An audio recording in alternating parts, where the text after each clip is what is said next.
ঘরের মধ্যে মানে যারা সদস্য আসলে সবাই বাইর হয়েছে, কিন্তু কিন্তু জিনিসপত্র যা ছিল কিছুই বাইর করতে পারে না, সবই আগুনে পুড়ে গেছে, কিছুই নাই। পুতের ভিখারি নিয়ে হয়ে গেছে, পুতের ভিখারি নিয়ে আমার পুতে এখন ভাত খাইবে, ভাতটুকু খাওয়ানি হয়নি, সব শেষ। আমার পুতে রাস্তার পাগল হয়ে গেছে, খাইয়ে না খাইয়ে জিনিস জোড়াইছে। আমার পুতে টিভি কিনছে।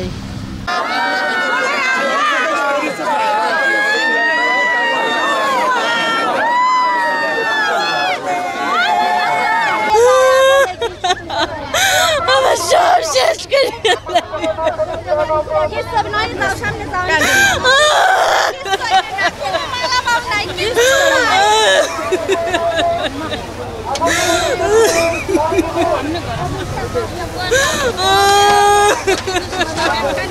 আমার সব শেষ।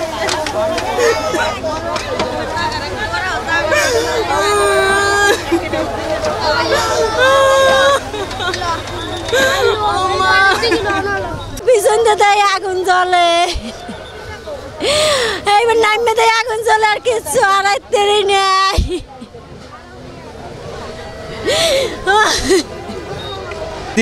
দেই যে পিছনতে ধোঁয়া উঠতে আছে, এর মধ্যে নামিয়ে গেছি, যাই দেই যে আগুন উপর উঠতে গেছে পুরো।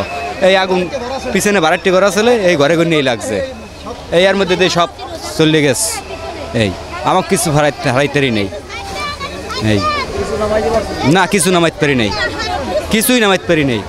যেখানে যাচ্ছিলে সব শেষ, আইডি কার্ড মাইডি কার্ড যেখানে যালে মালামাল সবই শেষ, কিছু হারাইতে পারি নেই। যাই হোক, আমরা আগুনের সংবাদ পাই 1:40 মিনিটে। সংবাদ পেয়ে সাথে সাথে ঘটনাস্থলে আসি, এসে আমাদের অগ্নি নির্বাপনের কাজ শুরু করি। আমাদের এখানে 6টা ইউনিট কাজ করে। আমাদের একজন ফায়ার ফাইটার পটুয়াখালী সদর ফায়ার স্টেশন কামরুজ্জামান নামক ফায়ার ফাইটার আহত হয়, তাকে আমরা সাথে সাথে হসপিটালে প্রেরণ করি। আর ভিতরে এখন পর্যন্ত আমরা স্থানীয়ভাবে কোনো আহত নিহতের আর কোনো সংবাদ আমরা পাইনি। আসলে আগুন লাগার ঘটনা আমরা এখনও, আপনারা ইতিমধ্যে দেখতে পাচ্ছেন, আমরা এখনও ড্যাম্পিংয়ের কাজ করতেছি। আমরা তদন্ত না করে আমরা আসলে সঠিক কোনো রিপোর্ট আপনাদের দিতে পারবো না। তদন্ত সবাইকে বলতে পারবো আগুনের কেন উৎপত্তি বা কীভাবে উৎপত্তি হয়েছে। জার্মান টেকনোলজিতে তৈরি আলফা টুথব্রাশ, প্রথমবার ব্যবহারে 99% সুরক্ষা নিশ্চিত। Food graded soft rubber, polished, end rounding 2 filament, যা দাঁতের গভীর থেকে জীবাণু ধ্বংস করে। তাই আমরা ডেন্টিস্টরা ব্যবহার করি আলফা টুথব্রাশ। আলফা টুথব্রাশ, দাঁতের আস্থা, দাঁতের সুরক্ষা। এখন আমরা তালিকা তৈরি করছি যারা ক্ষতিগ্রস্ত হয়েছে। প্রাথমিকভাবে জেনেছি যে প্রায় 20 থেকে 25টি পরিবার একেবারে নিঃস্ব হয়ে গেছে এই অগ্নিকাণ্ডের ঘটনায়। তাৎক্ষণিকভাবে আমরা তাদেরকে শুকনা খাবার, চাল, কম্বল, শীতবস্ত্র সহ অন্যান্য সাহায্য দেওয়ার চেষ্টা করছি।